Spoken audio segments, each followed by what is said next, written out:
what should they know about your generation that they might be missing? So please, take no offense to the things I'm about to say. I don't know what is going to come out of my mouth, but I promise you, I don't mean it to be offensive. Kids, they don't like speaking to y'all. I promise you, like the kids in my generation at least, they don't like sitting down and having long conversations about, oh, you shouldn't be watching this, you shouldn't be watching that, this promotes that. Kids are, like teenagers especially, are like in this era where they're developing. And if you know one thing about teenagers, you know that they can be very rebellious, especially when you tell them one thing. If you tell them to do one thing, they're gonna do the complete opposite. So telling them not to do one thing is probably gonna just make them wanna do it even more.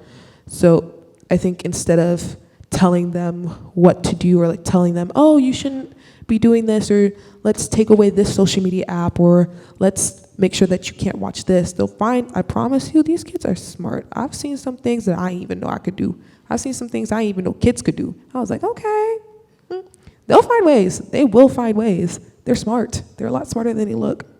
Instead of like telling them what to do, you can probably start to slowly implement it into their lives. If you have kids yourself, you can start to slowly implement it into their lives. Like, oh, you know what? Instead of being on your phone today, all day, maybe you could spend like 15 minutes, I don't know, watching TV.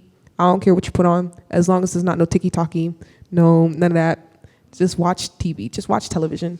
You can roam around the house for all I care. You can walk around the house, you can run around the house, you can run in the playground, the backyard. I don't really know. Feed a dog or something. Touch some grass, like people like to say, like kids like to say.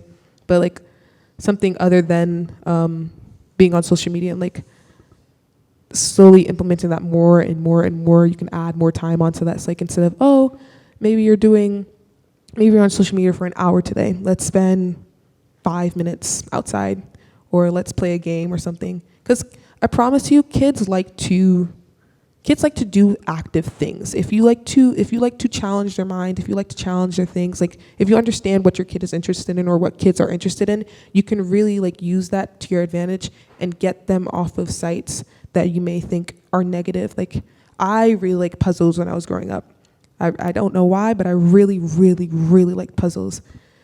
Instead of watching like YouTube or TikTok or the rest of those sites, my mom probably would have given me a puzzle and been like, oh, hey, I bought a new puzzle. You want to solve it? And I'd spend like a good 2 hours solving it.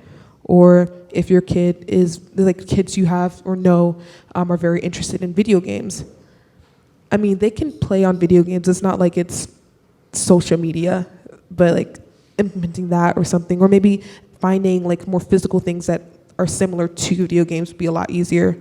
Or if they like singing or dancing, like really tap into their interest and then use that to then find more productive things that they can do, or more positive things that they can do. Or maybe you can be like, oh, well, I know you like dancing. I found this one video about dancing. I found this one site about dancing. I saw this one dancing crew, or this one like singing crew. I promise you, if you like start to tell them these things, instead of being on social media and looking at garbage, which I've seen some kids look at absolute nonsense and be like, what are you watching? I heard this sound on TikTok talking about some Lancy or Lancy. I don't get it.